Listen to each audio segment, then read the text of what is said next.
Hello everyone, welcome back. Chapter 6 में हम सीख चुके थे स्टार्टअप के फंडिंग के क्या-क्या ऑप्शंस होते हैं, फंडिंग कहाँ-कहाँ यूज़ होती है, फंडिंग कहाँ से अवेल कर सकते हैं।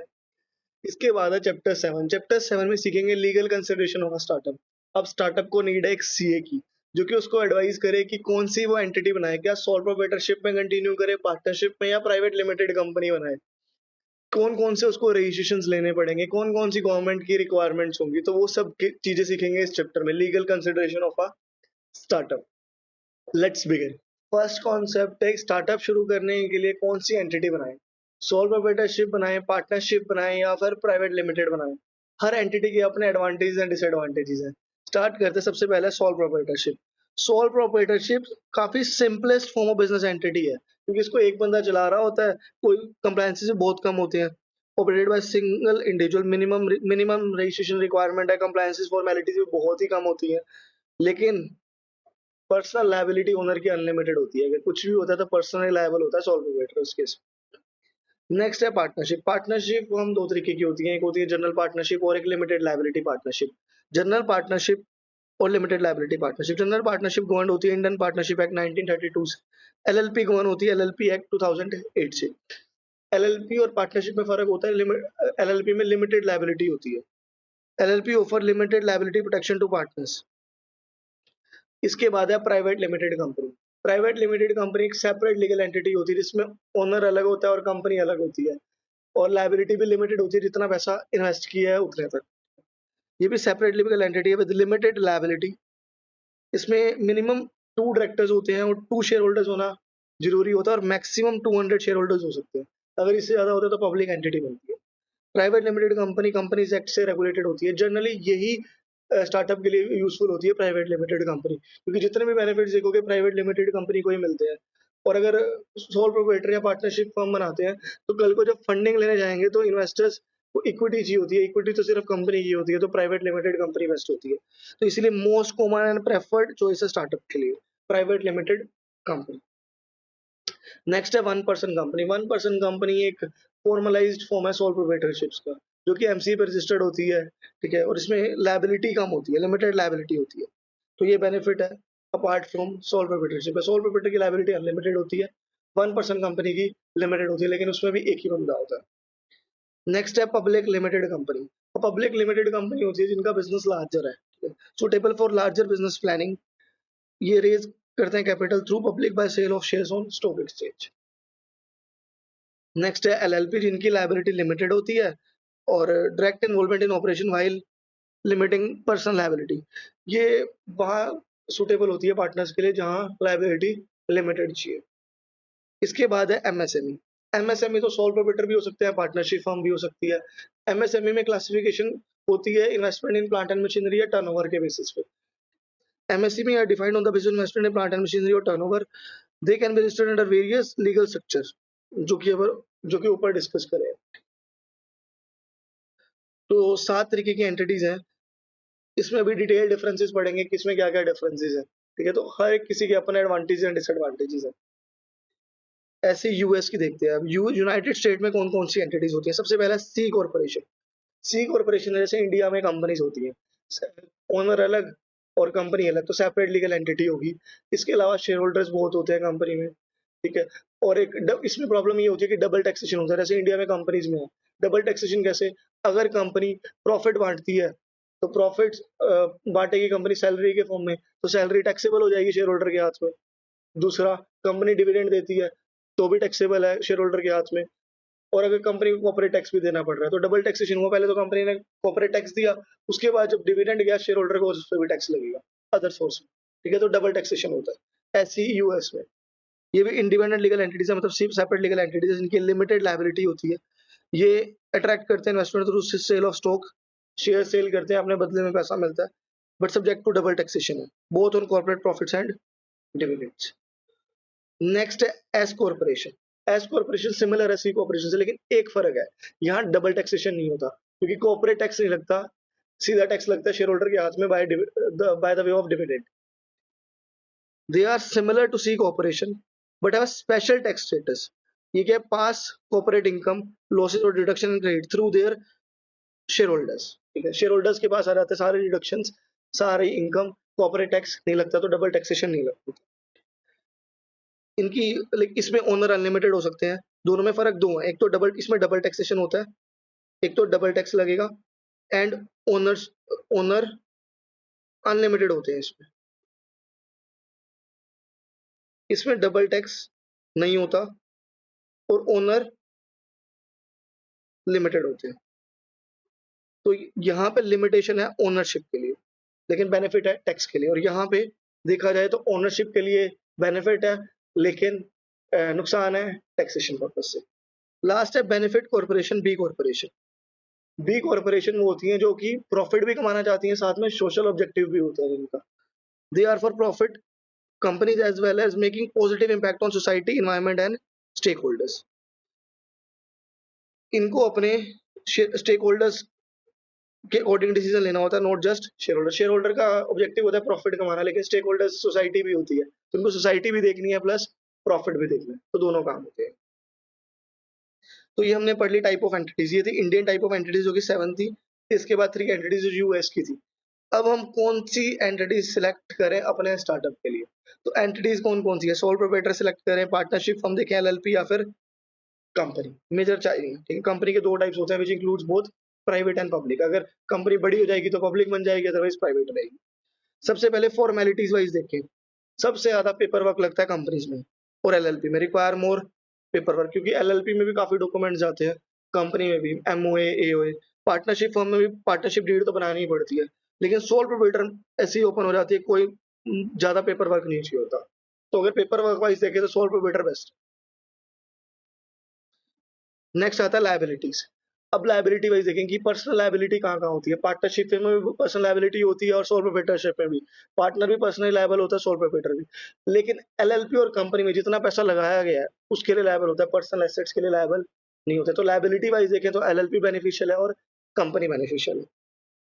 इस केस में सोल प्रोप्राइटर के केस में बिजनेस ओनर पर्सनली लायबल होते हैं, हर एक पार्टनर पर्सनली लायबल होता है, लेकिन personal assets are usually protected from business debts and lawsuits LLP में। और यहाँ भी कंपनी में देखें तो जितना अमाउंट इन्वेस्ट किया है उतने के लिए लायबल हो, बाकी के लिए लायबल नहीं। तो लायबिलिटी वाइज एलएलपी और कंपनी बेस्ट है। अगर देखें एक्सपेंशन एस्पिरेशन है, अगर एक्सपैंड करना चाहते हैं बिजनेस को तो क्या बेस्ट होगा? अगर एक्सपेंशन करते हैं तो ज्यादा रिस्क इन्वॉल्व होगा, ज्यादा डेट होगा, अगेन लायबिलिटी की बात आ जाती है। सोल प्रोप्राइटर और पार्टनरशिप के लिए नुकसान है, एलएलपी और कंपनी के लिए बेनिफिट है, क्योंकि यहाँ पे अनलिमिटेड लायबिलिटी होती है which can be risky. Partnership firm में भी अगर एक्सपेंड करना, नया पार्टनर लेके आना पड़ेगा, पार्टनर के बीच में डिस्प्यूट्स होंगे, एक पार्टनर को अपना शेयर सेक्रीफाइस करना पड़ेगा, दूसरा गेन करेगा, और लायबिलिटी भी अनलिमिटेड है तो एक्सपेंड करने में problems. Face challenges in adding new partners और रेजिंग कैपिटल।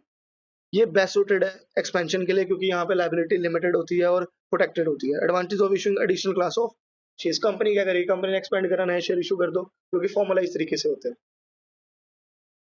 इसके बाद है taxation of an entity. Taxation wise देखें जो कि काफी सब्जेक्टिव है, सोल प्रोप्राइटर पे सबसे ज्यादा टैक्स लगता है, क्योंकि 37% सोल प्रोप्राइटर में लगता है। पार्टनरशिप फर्म और एलएलपी में मोर और लेस सिमिलर टैक्सेशन है, एक्सेप्ट कुछ रिडक्शंस है। पार्टनरशिप फर्म और एलएलपी में एक पास थ्रू स्टेटस होता है, मतलब पार्टनरशिप फर्म का जो प्रॉफिट्स होते हैं वो टैक्स हो जाते हैं। पार्टनरशिप फर्म ने जो प्रॉफिट कमाया टैक्सेबल हो जाएगा, लेकिन जो पार्टनरशिप फर्म प्रॉफिट आगे पार्टनर को बांटेगी वो टैक्स फ्री होता है। तो पास थ्रू स्टेटस है दोनों में, सिर्फ जिसमें फर्म टैक्स देती है पार्टनर टैक्स फ्री होता है। लेकिन कंपनी में क्या होता है? पास थ्रू स्टेटस नहीं होता, लेकिन कंपनी पे टैक्स कम होता है। कंपनी में 25% टैक्सेशन होता है, जो कि लोअर है as compare to partnership firm और एलएलपी, इसमें 30% है। सोल प्रोप्राइटर को इंडिविजुअल इनकम टैक्स रेट लगते हैं जो कि फेवरेबल नहीं है इंडिया में, 37% से चार्ज। पार्टनरशिप फर्म को पास थ्रू एंटिटीज का स्टेटस मिल जाता है, पर इनको कहीं रिडक्शन नहीं मिलती जो कॉर्पोरेशंस को मिलती है। जैसे स्टार्टअप को रिडक्शन मिलती है वो रजिस्टर्ड एलएलपी को मिलती है। पार्टनरशिप फर्म नॉर्मल जो नोटराइज होती है उसको नहीं मिलती, रजिस्टर्ड पार्टनरशिप फर्म को मिलती है, तो रिडक्शन का लॉस है। एलएलपी को कॉर्पोरेशन वाली रिडक्शंस मिल जाती हैं, और ये पास थ्रू एंटिटी के भी है। मतलब पास थ्रू एंटिटी का मतलब है कि जो मैम इसके पार्टनर्स होते हैं उनके उनका जो प्रॉफिट्स मिलता है वो टैक्स फ्री होता है, क्योंकि एलएलपी या पार्टनरशिप फर्म पहले टैक्स दे चुकी होती है। नेक्स्ट है कंपनीज। कंपनीज को बेनिफिट मिलता है लोअर कॉर्पोरेट टैक्स का, lower corporate tax in India. तो टैक्सेशन वाइज देखें, सोल प्रोप्राइटर तो कभी भी चूज नहीं करना चाहिए। पार्टनरशिप फर्म और एलएलपी डिपेंड करता है बिजनेस टू बिजनेस। इसके बाद है social media and e commerce transaction, मतलब ऑनलाइन ट्रांजेक्शन करना किसमें बेनिफिशियल है। सोल प्रोप्राइटर में रिस्क ज़्यादा होता है ऑनलाइन ट्रांज़ैक्शंस करने का, क्योंकि यहाँ पे unlimited personal liability for business activity जो कि रिस्की है। क्योंकि पार्टनरशिप फर्म के पास भी फॉर्मलाइज़ स्ट्रक्चर नहीं होता, यहाँ पे भी रिस्क इन्वॉल्वड है। अगेन एलएलपी एंड फॉर्मलाइज़ नेटवर्क होता है कंपनी में और एलएलपी में। इस वजह से यहाँ पे डिजिटल ट्रांज़ैक्शन करना काफ़ी पॉसिबल है और ईज़ी है। तो डिजिटल ट्रांज़ैक्शन वाइज़ देखें तो एलएलपी एंड कंपनी बेटर है। इसके बाद है closure and exit. Closure and exit wise भी देखें तो एलएलपी और कंपनी में फॉर्मलाइज़ प्रोसेस होता है एग्ज़िट का, प्रॉपर वाइंडिंग अप के प्रोविजंस होते हैं। लेकिन पार्टनरशिप फर्म और सोल प्रोप्राइटर में कोई वाइंडिंग अप का प्रोविजन नहीं होता, क्योंकि दे आर पर्सनली लायबल। क्योंकि यहाँ पे पर्सनल लायबिलिटी होती है, तो काफ़ी कॉम्प्लिकेटेड होता है क्लोजर्स। यहाँ भी डिफिकल्टी होती है पार्टनर्स के बीच में एक रजामंदी बनाने में, सेंसस बनाने में, डिस्ट्रीब्यूटिंग एसेट्स ड्यूरिंग डिसोल्यूशन। लेकिन यहाँ पे फ्लेक्सिबिलिटी होती है, क्योंकि कंपनी में एक फॉर्मल प्रोसेस होता है। यहाँ पे भी वेल एस्टेब्लिश प्रोसीजर है वाइंडिंग अप की, तो वाइंडिंग अप भी ईज़ी। अगर हम देखें सारे बेनिफिट्स के अकॉर्डिंग कंपेयर करें, कौन बेनिफिट होगा? अगर हम फॉर्मेशन फॉर्मेलिटीज़ वाइज़ देखें तो सोल प्रोप्राइटर बेस्ट है, क्योंकि सब में फॉर्मेलिटीज़ ज़्यादा लगने वाली है। लायबिलिटी वाइज़ देखें तो LLP best, company best. Expansion wise देखें तो भी LLP best, company best. Taxation wise देखें तो एम्बिगुअस है, लेकिन सोल प्रोप्राइटर तो बिल्कुल भी चूज़ नहीं करना चाहिए। इनमें से चूज़ कर सकते हो depending upon your business. Social media and transaction wise देखें तो LLP best, company best. Closure and exit wise भी देखें तो एलएलपी बेस्ट और कंपनी बेस्ट। तो दोनों में से चूज़ कर लेना चाहिए, एलएलपी बनानी है या कंपनी बनानी है, ठीक है। कंपनी और एलएलपी में कंपेयर करें, वो एक काफ़ी डिफिकल्ट चॉइस होती है, डिपेंड करता है बिज़नेस टू बिज़नेस। अब चूज़ कर लिया कि एलएलपी बना रहे हैं, कंपनी बना रहे हैं, तो रजिस्ट्रेशन प्रोसेस क्या होगा? पहले एलएलपी के लिए देखते हैं, एलएलपी के लिए क्या प्रोसेस है? सबसे पहले तो एमसीए पोर्टल पे जाते हैं और अपनी आईडी बना लेते हैं। उसके बाद डीएससी ले लेते हैं सारे डेजिग्नेटेड पार्टनर्स के, डीएससी होता है डिजिटल सिग्नेचर। नेक्स्ट डिन अप्लाई कर देते हैं सभी पार्टनर्स को। उसके बाद जो नेम रिजर्व करवाना है एलएलपी का, वो रिजर्व करवा लो। उसके बाद एलएलपी फॉर्म बन जाता है, जिसमें सारे डॉक्यूमेंट्स जाते हैं। एलएलपी एग्रीमेंट जाता है, एड्रेस प्रूफ जाता है, आइडेंटिटी प्रूफ जाते हैं पार्टनर्स के, जो कि सीए सर्टिफाई करते हैं। पे the required registration fee online, और अगर अप्रूवल हो जाएगा तो इनकॉर्पोरेशन सर्टिफिकेट मिल जाएगा। सिमिलर प्रोसेस प्राइवेट लिमिटेड के लिए, सबसे पहले डीएससी ले लो सभी पार्टनर्स के लिए, डेन ले लो। उसके बाद रिजर्व कर लो एक यूनिक नेम। उसके बाद फॉर्म स्पाइस जाता है, जिसमें सारे डॉक्यूमेंट जाते हैं, एमओए, एओए। अगर उसके बाद फीस पे कर दोगे तो लास्ट में सर्टिफिकेट ऑफ इनकॉर्पोरेशन इशू हो जाएगा। सिमिलर प्रोसेस है दोनों का, बस कुछ फॉर्म में डिफरेंस है। कुछ रजिस्ट्रेशन है जो कि स्टार्टअप के पास होनी चाहिए, GST, MSME, trademark, pan, tan होना चाहिए। सही registration, professional tax, EPF, SI, startup India recognition, ये रजिस्ट्रेशन जनरल स्टार्टअप के पास होते हैं, डिपेंड करता है बिजनेस टू बिजनेस। नेक्स्ट है startup equity split among founders and equity investing. Startup equity split क्या होता है? जब एक स्टार्टअप में दो या दो से ज्यादा मेंबर्स होते हैं, तो ओनरशिप डिवाइड करनी होती है, जिसको बोलते हैं इक्विटी स्प्लिट। तो देखा जाता है कि कौन डिसीजन लेगा, डिसीजन मेकिंग कैसे डिवाइड होगी, प्रॉफिट कैसे डिवाइड होंगे, जब एग्जिट करने जाएंगे तो पैसा कैसे डिवाइड होगा। तो ये सब के लिए बनाया जाता है इक्विटी स्प्लिट। इसका मतलब होता है एलोकेशन ऑफ ओनरशिप और equity in new venture among it's founding team members. कुछ स्ट्रक्चर्ड प्रोसेस फॉलो करना होता है जब आप इक्विटी स्प्लिट बना रहे हो। इक्विटी स्प्लिट कैसे बनाएं, कैसे डिसाइड करें कि प्रॉफिट कितना कितना किसमें बटेगा, कैसे डिसाइड करें डिसीजन मेकिंग बटेगी। तो कुछ उसके कुछ पैरामीटर है। सबसे पहला कॉन्ट्रीब्यूशन चेक करो। कॉन्ट्रीब्यूशन चेक करो कि किसके पास क्या स्किल है। मान लो दो मेंबर हैं, एक की स्किल ज्यादा बढ़िया है, दूसरे की बेकार है, तो जिसकी स्किल अच्छी है उसको ज्यादा शेयर जाएगा। कॉन्ट्रीब्यूशन चेक करो कि किसने कितना पैसा लगाया हुआ है, जिसने ज्यादा पैसा लगाया है उसको ज्यादा शेयर जाएगा। उसको ज्यादा डिसीजन मेकिंग में इन्वॉल्व करो कि कौन कितना टाइम लगा रहा है, तो कॉन्ट्रीब्यूशन चेक करो। टाइम वाइज एक्सपर्टीज क्या है, स्किल्स क्या है, कितना पैसा लगाया जा रहा है, कितनी इन्वेस्टमेंट हो रही है। नेक्स्ट है वैल्यू प्रोपोजिशन। कौन सा मेंबर, कौन सा पार्टनर या कौन सा फर्म का शेयर होल्डर, सॉरी कंपनी का शेयर होल्डर क्या लेके आ रहा है, क्या यूनिक लेके आ रहा है फर्म में। जो ज्यादा यूनिकनेस लेके आ रहा है, जिसकी फर्म को वैल्यू भी है, उसको ज्यादा शेयर जाएगा। Evaluate the unique value proposition that co-founder brings to the startup. ये कुछ भी हो सकता है, डोमेन की एक्सपर्टीज या टेक्निकल स्किल लेके आ रहा है, कोई कनेक्शन लेके आ रहा है, लीडरशिप क्वालिटी लेके आ रहा है। Next negotiation and discussion. आपस में नेगोशिएट करो कि रिस्क टॉलरेंस क्या होगी। जो ज़्यादा रिस्क उठाने के लिए तैयार है, उसको ज़्यादा शेयर दे दो। टाइम वाइज़ देखो कौन ज़्यादा टाइम देने के लिए तैयार है, किसके पास कैपेबिलिटी है डिसीज़न लेने की। तो आपस में नेगोशिएशन करो। रिस्क टॉलरेंस क्या होगा, लॉन्ग टर्म कमिटमेंट, जो लॉन्ग टर्म स्टे करेगा फर्म के साथ, जो ज़्यादा स्टे करेगा उसके लिए ज़्यादा शेयर। फ्यूचर कंट्रीब्यूशंस क्या होंगे कंपनी के लिए। यूटिलाइज इक्विटी स्प्लिटिंग टूल्स, एक मॉडल आता है स्लाइसिंग पाई मॉडल। इसमें क्या होता है कि रियल टाइम इक्विटी स्प्लिट होती है बेस्ड ऑन कंट्रीब्यूशन। ये कैलकुलेट करता है कितनी इक्विटी स्प्लिट होगी मेंबर्स या ओनर्स के बीच में, ठीक है। नेक्स्ट है फॉर्मलाइज एग्रीमेंट। जब पता चल जाए कितना कितना ओनरशिप जाने वाला है, तो एक फॉर्मलाइज एग्रीमेंट बना लो, जिसके अलग अलग नाम है। फाउंडर्स एग्रीमेंट भी बोल देते हैं इसको, शेयर होल्डर एग्रीमेंट भी, या फिर ऑपरेटिंग एग्रीमेंट। तो क्या क्या बेसिस है, सबसे पहले कंट्रीब्यूशन देखो कौन कितना कंट्रीब्यूट कर रहा है। उसके बाद देखो कि क्या कोई यूनिक लेके आ रहा है। नेगोशिएट करो, आपस में डिस्कस करो कि फ्यूचर में कमिटमेंट है या नहीं, कितना रिस्क टॉलरेट कर लोगे। एक टूल होता है स्लाइसिंग पाई, वो टूल यूज करके कंट्रीब्यूशन असेस करो और उसके बेस पे ओनरशिप स्टेक डिसाइड करो। क्या इंपॉर्टेंस होगी इक्विटी स्प्लिट करने से। सबसे पहला इंसेंटिव। अगर पता है ओनर को कि मुझे 10% या 20% इंसेंटिव है, वो अगर फर्म को ग्रो करेगा तो 20%, अगर कंपनी की वैल्यूएशन ग्रो करेगी उसका 20% काफी बड़ा चंक बन जाता है। तो उसके लिए इंसेंटिव है, मोटिवेशन है कि कंपनी को ग्रो करे, ठीक है। Motivates team member to work collaboratively towards common goals and creates a sense of ownership and accountability. Next, retention. अगर उसके पास ओनरशिप स्टेक है तो वो कंपनी में जुड़ा रहेगा, क्योंकि अगर ओनरशिप बढ़ेगी तो उसकी वैल्यू भी बढ़ेगी। कंपनी ग्रो करेगी तो उसके स्टेक की वैल्यू भी बढ़ेगी। To remain committed to the ventures, best efforts लगाएगा अपने। Talent attraction. जब फेयर इक्विटी स्प्लिट हो चुका है, तो जो भी इक्विटी स्प्लिट बचा है वो हम दे सकते हैं किसी को, ताकि हम टॉप टैलेंट एक्वायर कर पाए, जिसकी स्किल्स की हम स्टार्टअप को बहुत ज्यादा नीड है। Startup ability to attract top talent and key employees by offering equity based compensation packages.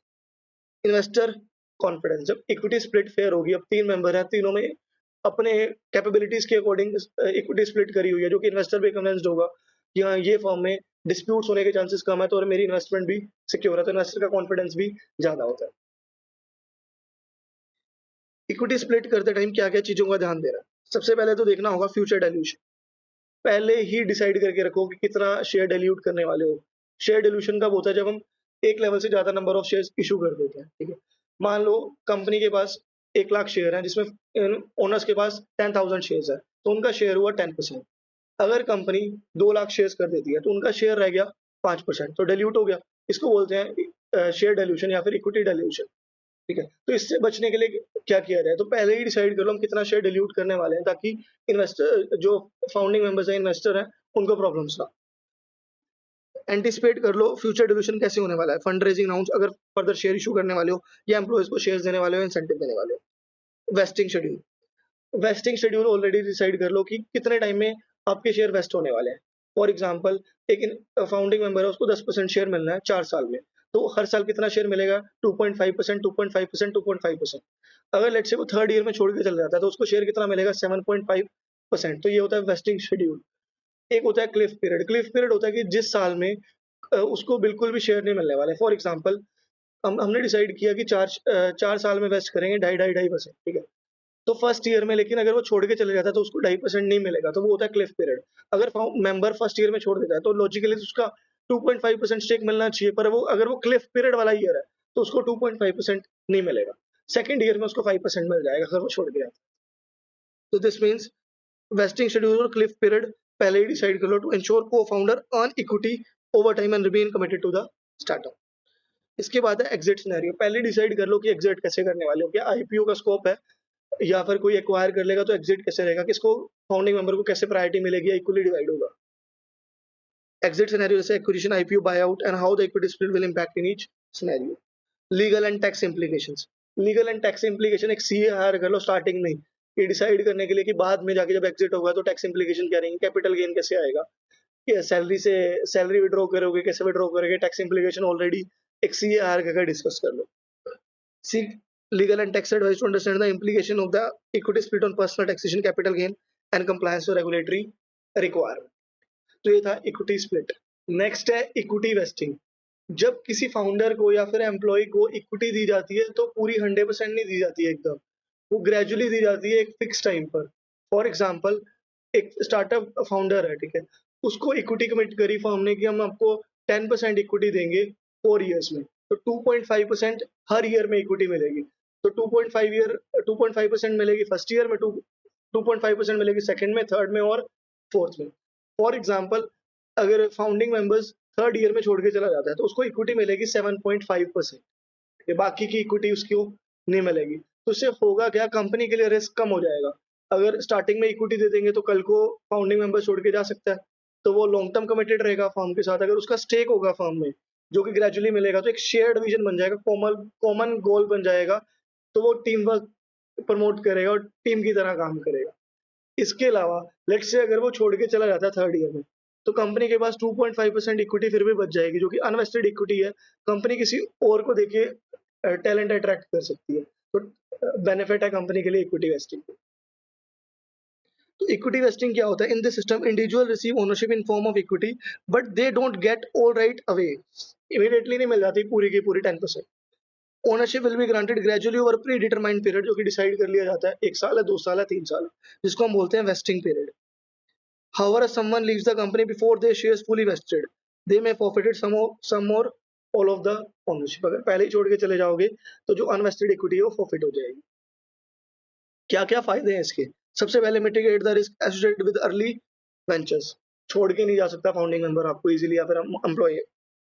Founding and founders and team remain dedicated and engage with the company. Second क्या benefit है? Sense of team work बनता है और shared purpose रहता है। क्यों?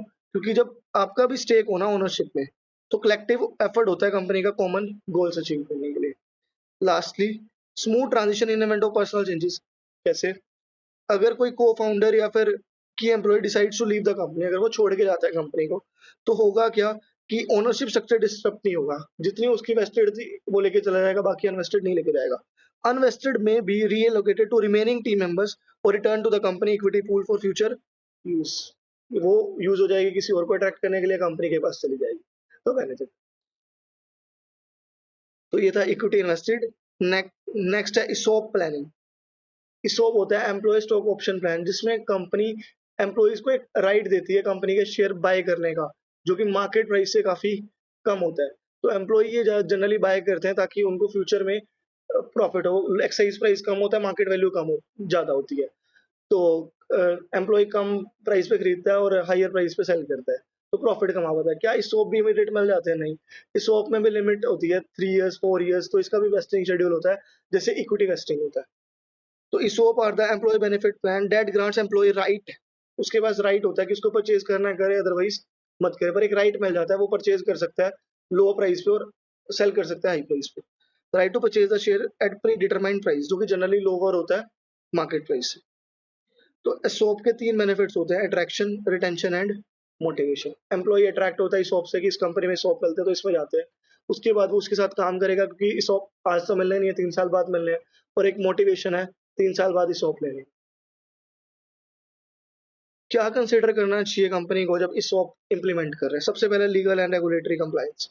सबसे पहले तो सीए हायर करो और देखो कि इसका कंप्लायंस क्या होने वाला है। इनकम टैक्स में क्या कंप्लायंस है, जीएसटी में क्या कंप्लायंस है, consulting legal to navigate the complex tax implications क्या आएंगी, लॉज के रेगुलेटरी रिक्वायरमेंट्स क्या होंगी। इक्विटी एलोकेशन, फाउंडर्स को डिसाइड कर लेना चाहिए कि कितनी इक्विटी एलोकेट होने वाली है एम्प्लॉइज को पहले। How much equity to be allocated to ESOP and how will be distributed among employees. इसके बाद वेस्टिंग शेड्यूल बना लो कि कितना कितना वेस्टिंग पीरियड रहने वाला है और कब कब ये वेस्ट होंगी और कब तक एम्प्लॉय को कंपनी में रहना पड़ेगा ताकि वो इसोप का बेनिफिट उठा पाए। इसोप वेस्ट होते हैं और मल्टी ईयर पीरियड, हर ईयर वेस्ट होते रहते हैं। डिपेंड करता है वेस्टिंग पीरियड के अकॉर्डिंग, तो अकॉर्डिंग वेस्टिंग पीरियड के अकॉर्डिंग वो वेस्ट होते रहते हैं। नेक्स्ट है वैल्यूएशन। कंपनी की वैल्यूएशन इसोप के बाद क्या होने वाली है, पहले क्या वैल्यूएशन है, ये एक्साइज प्राइस क्या होगा, फेयर मार्केट वैल्यू क्या होने वाली है, तो वो एक्चुअली से वैल्यू करवा लो। कोई एक्सटर्नल वैल्यूएशन एक्सपर्ट हायर करो ताकि कंपनी की वर्थ पता चल पाए। Communication and education. स्टार्टअप को क्लियरली कम्युनिकेट करना चाहिए एम्प्लॉइज को, एलिजिबिलिटी क्या होगी, वेस्टिंग शेड्यूल क्या होगा, वेस्टिंग पीरियड क्या होगा, ताकि एम्प्लॉय को भी क्लियर कट कम्युनिकेशन मिले और वो अपना डिसीजन बना पाए। क्लियर कम्युनिकेशन दो एलिजिबिलिटी के रिलेटेड, वेस्टिंग शेड्यूल, टैक्सेशन क्या होगा, पोटेंशियल रिस्क क्या क्या हो सकते हैं। तो क्या क्या चीजें ध्यान रखनी है इस सोप इंप्लीमेंट करते टाइम? सबसे पहला सीए हायर करो और कंप्लायंसेस चेक करो, टैक्स कंप्लायंसेस क्या होंगे और बाकी लॉज के रिलेटेड कंप्लायंसेस क्या होने वाले हैं। इक्विटी एलोकेशन, कैसे कंपनी को डिस्ट्रीब्यूट, कितने रिसोर्स जाएंगे और कैसे डिस्ट्रीब्यूट होंगे एम्प्लॉइज को। वेस्टिंग शेड्यूल क्या रहने वाला है, क्या वेस्टिंग पीरियड रहने वाला है, कब कब ये वेस्ट होने वाले हैं। वैल्यूएशन करवा लो कंपनी, ठीक है, एक्सटर्नल वैल्यूएशन है एक्सपर्ट से। ये ट्रांसपेरेंटली कम्युनिकेट करो एम्प्लॉय को, क्या वेस्टिंग शेड्यूल होगा, क्या पीरियड होगा, क्या पोटेंशियल रिस्क होंगे, क्या टैक्स बेनिफिट्स होंगे, क्या टैक्स लगने वाले हैं। क्या बेस्ट प्रैक्टिसेस है फाउंडर्स के लिए ESOP related. Best practices for founders, सबसे पहले तो स्टार्ट अर्ली। इसोप स्टार्टिंग में ही दे दो ताकि एम्प्लॉय आपके साथ ही जुड़ा रहे, कल को लीव करके ना जाए और उसका गोल भी हो कि आपकी कंपनी को सक्सेस अचीव कराना है, ग्रो कराना। allows founders to attract talent from outsiders and foster a culture of ownership and commitment। तो पहले तो जल्दी से स्टार्ट करो इस में। उसके बाद ट्रांसपेरेंसी रखो, ठीक है, ट्रांसपेरेंट रहो, एम्प्लॉय को क्लियर कट कम्युनिकेट करो, क्या रिस्क है, क्या एलिजिबिलिटी क्राइटेरिया है, क्या शेड्यूल है। रेगुलर रिव्यू, अगर कुछ चेंजेस हो रहे हैं स्टॉक प्राइसेस में या कुछ वैल्यूएशन में तो क्लियरली कम्युनिकेट करो और रेगुलरली रिव्यू करते रहो। Regularly review and update is sought to align with company growth, trajectory, changing needs, evolving market conditions. Educate employees, employees को समझाओ कि शॉप होते क्या है, क्या बेनिफिट होगा इस शॉप का, क्योंकि कई एम्प्लॉयज होते हैं वो अवेयर ही नहीं होते इस शॉप से। Provide ongoing education support to employees about ESOP की क्या बेनिफिट्स है, क्या टैक्सेशन है, कैसे एक्सरसाइज करोगे। सेलिब्रेट सक्सेस, सेलिब्रेट सक्सेस का मतलब है कि recognise and celebrate milestone achievement with employees to reinforce the value of contribution and impact of ESOP on the company success. Celebrate करो सक्सेस का कि एम्प्लॉयज आपके साथ जुड़ा हुआ और एम्प्लॉय को इसोप मिल गया, एम्प्लॉय का भी बेनिफिट और आपका भी बेनिफिट। तो क्या क्या चीजें ध्यान रखनी है, सबसे पहले तो देरी नहीं करनी है, स्टार्ट अर्ली। ट्रांसपेरेंसी, एम्प्लॉय को प्रॉपरली कम्युनिकेट करो हर चीज। रेगुलर रिव्यू करते रहो इसोप की कंडीशंस को, अगर कुछ चेंजेस करने हैं तो चेंजेस करो। एम्प्लॉयज को एजुकेट करो, बताओ इसोप क्या है और सेलिब्रेट करो सक्सेस। नेक्स्ट है को फाउंडर। को फाउंडर स्टार्टअप के सपनों का एक को पायलट होता है। को फाउंडर इंडिविजुअल के साथ ही बिजनेस शुरू करता है, सिमिलर विजन, सिमिलर एस्पिरेशंस के साथ। को फाउंडर एक इंडिविजुअल होता है जो अलोंग विद अदर पीपल, जो कि फाउंडर है, इनिशिएट करता है और स्टैब्लिश करता है न्यू बिजनेस वेंचर और स्टार्टअप। को फाउंडर होना क्यों जरूरी है। शेयर्ड विजन एंड कमिटमेंट, को फाउंडर का भी सिमिलर ही विजन होता है, सिमिलर ही कमिटमेंट होते हैं। जितना काम, जितनी इंपॉर्टेंस से काम आप करोगे उतनी इंपॉर्टेंस से वो काम करेगा, तो सिनर्जी लाइंड अप होगी, काम जल्दी होगा तो बेनिफिट होगा स्टार्टअप को। कॉमन विजन और पैशन से स्टार्ट करता है। डिवर्स स्किल सेट, एक स्टार्टअप हो जिसमें मार्केटिंग के लिए मार्केटिंग हेड हो, ठीक है, जो मार्केटिंग एक्सपर्ट है, टेक एक्सपर्ट है, फाइनेंस एक्सपर्ट है, तो वो स्टार्टअप जल्दी ग्रो करता है और जिसको जिसकी स्किल है उसी को काम अलाइंड हो तो वो काम भी जल्दी होता है और बेटर तरीके से होता है। वो फाउंडर डिवर्स स्किल्स लेके आते हैं, एक्सपीरियंस लेके आते हैं, पर्सपेक्टिव लेके आता है टेबल पे, ताकि एक सॉलिड स्टार्टअप बन पाए। सपोर्ट एंड कोलैबोरेशन, कोई भी डिसीजन मेकिंग में प्रॉब्लम आ रही है तो दूसरे को फाउंडर से अप्रोच करके पूछ सकते हैं कि उसके एक्सपीरियंस है या नहीं है, ताकि डिसीजन मेकिंग फास्टर हो। म्यूचुअल सपोर्ट एंड कोलैबोरेशन मिल जाती है, दूसरा फाउंडर एक एडवाइजर बन जाता है, पार्टनर बन जाता है डिसीजन मेकिंग। इसके बाद है रिस्क शेयरिंग, अगर स्टार्टअप नहीं चला तो तीनों का लॉस होगा, एक पे पूरे पे बर्डन नहीं आएगा, तो रिस्क शेयरिंग पॉसिबल है। देखिए तो long term stability, long term stability के लिए भी को फाउंडर जरूरी है। को फाउंडर लीडरशिप, कंटिन्यूटी और सक्सेशन प्लानिंग में भी हेल्प करते हैं। कल को अगर किसी को एग्जिट लेनी हो तो दूसरा फाउंडर बिजनेस को चला सकते हैं। लॉक इन पीरियड, अभी पढ़ा हमने इक्विटी वेस्टिंग, साथ ही इक्विटी नहीं मिलती, मिलती है विद पीरियड, ठीक है, वेस्टिंग शेड्यूल के अकॉर्डिंग, ठीक है। तो लॉक इन पीरियड होता है, फाउंडर इमीडिएटली छोड़ के भी नहीं जा सकता, तो बेनिफिट देगा कम से कम 3 या 4 साल, तो जनरली 4 साल का तो वेस्टिंग शेड्यूल होता ही होता है। तो ये फायदे हैं। सबसे पहला फायदा अगर देखिए तो फटाफट, सबसे पहला फायदा है कि विजन सेम है तो ग्रोथ जल्दी होगी। अलग अलग स्किल सेट आता है टेबल पे। सपोर्ट एंड कोलैबोरेशन, कोई डिसीजन मेकिंग प्रॉब्लम आ रही है तो सपोर्ट करेगा वो। रिस्क शेयरिंग, रिस्क भी डिवाइड होगा। लॉन्ग टर्म स्टेबिलिटी रहेगी, अगर एक फाउंडर को एग्जिट लेना है तो 2 फाउंडर चला सकते हैं बिजनेस, अगर 3 है तो। लॉक इन पीरियड होता है, फाउंडर इमीडिएट एग्जिट नहीं करके जा सकता, वेस्टिंग शेड्यूल के अकॉर्डिंग तो उसे रहना ही पड़ेगा। अगर वो एग्जिट करता भी है तो उसकी जगह कोई और आ जाएगा, क्योंकि वो अनवेस्टेड इक्विटी कंपनी के पास जाती है और कंपनी आगे फॉरवर्ड कर देती है। अब इसके बाद है को फाउंडर एग्रीमेंट। को फाउंडर चाहे दोस्त भी हो, दोस्त होना एक इमोशनल डिसीजन है, लेकिन बिजनेस डिसीजन में को फाउंडर एग्रीमेंट जरूरी होता है, जो कि बताता है रोल्स एंड रिस्पॉन्सिबिलिटी क्या रहेंगी, डिसीजन मेकिंग क्या रहेगी, कितनी कैपिटल इंट्रोड्यूस करनी है। को फाउंडर एग्रीमेंट एक क्रूशियल डॉक्यूमेंट होता है जो आउटलाइन करता है टर्म्स क्या रहने वाली है, रिस्पॉन्सिबिलिटीज क्या रहने वाली है, एक्सपेक्टेशंस क्या रहने वाली है फाउंडर्स से स्टार्टअप को। तो क्या क्या एरियाज कवर होते हैं फाउंडर्स एग्रीमेंट। सबसे पहला आता है इंट्रोडक्शन। इंट्रोडक्शन में लिखा होता है कौन कौन सी पार्टीज इन्वॉल्व है, क्या इन्वेस्टमेंट कर रहे हैं, नेम ऑफ द स्टार्टअप क्या रहने वाला है, पार्टीज इन्वॉल्व क्या होनी है, पर्पस ऑफ एग्रीमेंट क्या है। उसके बाद रोल्स एंड रिस्पॉन्सिबिलिटी, क्या रोल्स रहने वाली है हर एक फाउंडर की डिसीजन मेकिंग में, स्पेसिफिक ड्यूटीज क्या रहेंगे, एरिया ऑफ एक्सपर्टीज के अकॉर्डिंग डिसीजन मेकिंग अथॉरिटी किसके पास जाएगी। नेक्स्ट है इक्विटी ओनरशिप, कितनी कितनी इक्विटी हर एक फाउंडर को मिलेगी, वो क्लियर कट फाउंडर एग्रीमेंट में लिखा रहता है। Percentage of shares allotted to each individual, capital contribution, पैसा कितना मिलेगा वो तो लिखा होगा, कितनी इक्विटी मिलेगी, आप कितना पैसा लगा रहे हो, फाउंडर कितना पैसा लगा रहा है स्टार्टअप में, वो भी लिखा रहता है। Capital contribution, initial capital contribution कितना है। डिसीजन मेकिंग, डिसीजन कौन लेगा और कौन से एस्पेक्ट में कौन कौन डिसीजन लेने वाला है। इंटेलेक्चुअल प्रॉपर्टी राइट्स, अगर मान लो स्टार्टअप का कोई ट्रेडमार्क या फिर आईपी इंटेलेक्चुअल प्रॉपर्टी राइट किसी फाउंडिंग मेंबर के पास है तो वो फर्म को ट्रांसफर कर दे, उसके बेसिस में उसको कितना शेयर कितना पैसा मिलेगा, लाइसेंस फीस मिलेगी, ठीक है। आईपीआर कैसे अप्लाई होंगे तो उसके रिलेटेड लिखा जाता है founder agreement. Confidentiality and non disclosures, जो भी टर्म्स है एग्रीड करेंगे वो कॉन्फिडेंशियल रहेंगे और डिस्क्लोज नहीं करने हैं। नॉन कम्पीट एंड नॉन सॉलिटेशन, अगर कोई फाउंडर एक फर्म से एग्जिट लेता है तो बाद में वो सिमिलर काम नहीं कर सकता, उसके लिए एग्रीमेंट कितने टाइम के लिए नहीं कर सकता वो डिसाइड कर लिया जाता है आपस में को फाउंडर्स। टर्म एंड टर्मिनेशन, कितने टर्म का ये एग्रीमेंट रहेगा और कब अगर टर्मिनेशन करना है तो टर्मिनेशन कैसे होगा, क्या प्रोविजंस रहेंगे। अगर फाउंडर की डेथ हो जाती है या विड्रॉ कर लेता है को फाउंडर या ब्रीच कर देता है एग्रीमेंट को तो क्या रहने वाला है। सक्सेशन प्लानिंग, फ्यूचर में क्या सक्सेशन प्लानिंग रहने वाला है, क्या हम सेल करने वाले हैं स्टार्टअप को या फिर आगे सक्सेशन प्लानिंग कैसे रहने वाली है, फाउंडर का कोई सन आएगा। बाय सेल एग्रीमेंट रहेंगे, राइट और refusal appointment of successor possible होगा या नहीं होगा।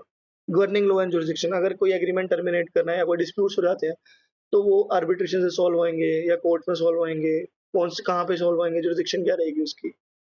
लास्ट मिसलेनियस प्रोविजन, इसके अलावा कुछ और ऐड ऑन करना चाहे तो वो फाउंडर्स ऐड कर सकते हैं। तो ये जनरल प्रोविजंस हैं। सबसे पहले देखा जाए क्या क्या आया। सबसे पहले इंट्रोडक्शन आएगी जिसमें बताएंगे क्या एग्रीमेंट है, पार्टीज कौन कौन इन्वॉल्व है, रोल्स एंड रिस्पॉन्सिबिलिटीज आ जाएंगी, क्या ओनरशिप रहने वाली है और कितना पैसा वो फॉर्म में लगा रहे हैं, डिसीजन मेकिंग कैसे डिसाइड होने वाली है, आईपीआर अगर एग्जिस्ट करता है तो उसके प्रोविजंस क्या रहने वाले हैं, एग्रीमेंट कॉन्फिडेंशियल रहेगा, नॉन डिस्क्लोजर्स है या नहीं है, ठीक है। नॉन कम्पीट, अगर सिमिलर एग्जिट कोई फाउंडर एग्जिट लेता है तो सिमिलर बिजनेस में आ सकता है नहीं आ सकता। टर्म एंड टर्मिनेशन क्या रहने वाली है, सक्सेशन प्लानिंग, गवर्निंग लॉ क्या रहेगा और लास्ट कोई प्रोविजन ऐड ऑन करना है तो वो ऐड ऑन कर सकते हैं। अब इसके बाद आते हैं पेटेंट क्या होता है, कॉपीराइट क्या होता है और ट्रेडमार्क क्या होता है। सबसे पहले पढ़ते हैं पेटेंट। पेटेंट होता है कोई यूनिक इन्वेंशन है, आइडिया है कोई या फिर कोई सॉफ्टवेयर बनाया है उसके लिए पेटेंट कराना। Legal protection granted to investors for inventions preventing others from making use selling the invention without permission. ये होता है 20 ईयर्स के, फ्रॉम 20 ईयर्स के लिए करवा सकते हैं from the date of filing date, उसके बाद रिन्यू करवाना पड़ता है, ठीक है। तो पेटेंट होता है कोई इन्वेंशन के लिए कोई सॉफ्टवेयर बनाया उसके लिए पेटेंट कराओ ताकि कोई और यूज ना कर पाए उसको, अगर यूज करता है तो आपको उसके लिए पेटेंट की फीस या लाइसेंस फीस देनी पड़ेगी। नेक्स्ट है कॉपीराइट। कॉपीराइट होता है legal protection granted to the creator of original works, कोई नोट्स बनाए हैं उसके रिलेटेड, लिटरेरी आर्टिस्टिक कोई म्यूजिक है कोई सॉन्ग है उसके लिए कॉपीराइट करवाना, जो कि होता है 70+ ईयर्स के लिए। ये ध्यान रखना है, ईयर्स एमसीक्यू में आ सकता है। ट्रेडमार्क, ट्रेडमार्क होता है कोई साइन डिजाइन कोई लोगो कोई कोई नाम ब्रांड नेम जो कि डिस्टिंग्विश करता है प्रोडक्ट फ्रॉम अदर्स। अगर कोई यूज करना चाहता है इसको तो उसके लिए फीस देनी पड़ती है। Preventing others from similar marks, इसके लिए कोई ईयर नहीं लिखा हुआ, ठीक है, ये अनलिमिटेड ईयर्स के लिए होता है, कोई ईयर नहीं है इसके लिए।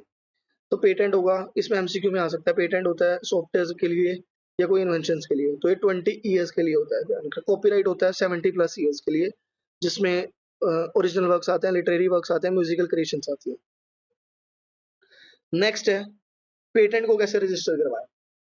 पेटेंट को रजिस्टर करवाने का क्या प्रोसेस है। सबसे पहले तो एलिजिबिलिटी चेक करो, ये पेटेंट एलिजिबल है या नहीं है, किसी और ने तो नहीं ले रखा। फिर उसके बाद पेटेंट की रिसर्च करो, क्या ये पेटेंट हो भी सकता है या नहीं हो सकता।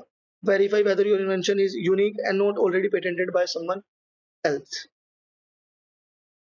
उसके बाद अगर आपको लगता है कि एलिजिबल भी है और किसी ने पेटेंट भी नहीं करवाया हुआ तो पेटेंट एप्लीकेशन सबमिट करो। जिसमें डिस्क्राइब करो अपनी इन्वेंशन इन प्रिसाइज टर्म्स। उसके बाद पेटेंट एप्लीकेशन फाइल करो। पहले पेटेंट एप्लीकेशन बनाओ, उसके बाद फाइल कर दो इंडियन पेटेंट ऑफिस, जो कि एग्जामिन करेंगे और पब्लिश करेंगे। अगर आपका पेटेंट वो एग्जामिन करते हैं और सही आता है, वो पब्लिश कर देंगे उसको इंडियन पेटेंट जर्नल में। अगर एग्जामिनेशन के लिए ऑप्ट नहीं करा तो 48 मंथ्स में, जब आप फाइल करा 48 मंथ्स तक ऑप्ट कर सकते हो within 4 years from the date of to initiate examination process. From the date of filing से 4 साल तक एग्जामिनेशन प्रोसेस के लिए ऑप्ट कर सकते हो। उसके बाद एग्जामिनेशन प्रोसेस होता है, कोई डिस्क्रिपेंसी आती है और फर्दर इन्फॉर्मेशन मांगते हैं तो वो सबमिट करो। उसके बाद आपको पेटेंट मिल जाएगा जो कि 20 इयर्स के लिए वैलिड होगा। उसके बाद मेंटेन करो और रिन्यू करवाओ, अगर 20 इयर्स के बाद आपको मेंटेन करना है तो। लास्ट, अगर कोई और यूज करता है आपके पेटेंट को तो उसके अगेंस्ट लीगल एक्शन ले सकते हो विदाउट, अगर परमिशन यूज कर रहा है तो। You have exclusive right to prevent others from making, using, selling और importing your invention in India. तो ये प्रोसेस है पेटेंट को फाइल करने का। सबसे पहले चेक करोगे पेटेंट एलिजिबल है या नहीं, कोई यूज तो नहीं कर रहा। उसके बाद पेटेंट एप्लीकेशन बनाओगे, फाइल करोगे, उसको एग्जामिन किया जाएगा। अगर एग्जामिनेशन के लिए ऑप्ट नहीं करा तो ऑप्ट करो 48 months from the date of filing. उसके बाद पेटेंट मिल जाएगा। पेटेंट मिल गया तो उसके बाद अगर मेंटेनेंस करवाने 20 इयर्स के बाद वैलिड होगा, 20 इयर्स के बाद रिन्यू करवा सकते हो। और लास्ट, अगर कोई और यूज करता है बिना आपकी परमिशन के तो एनफोर्स किया जा सकता है।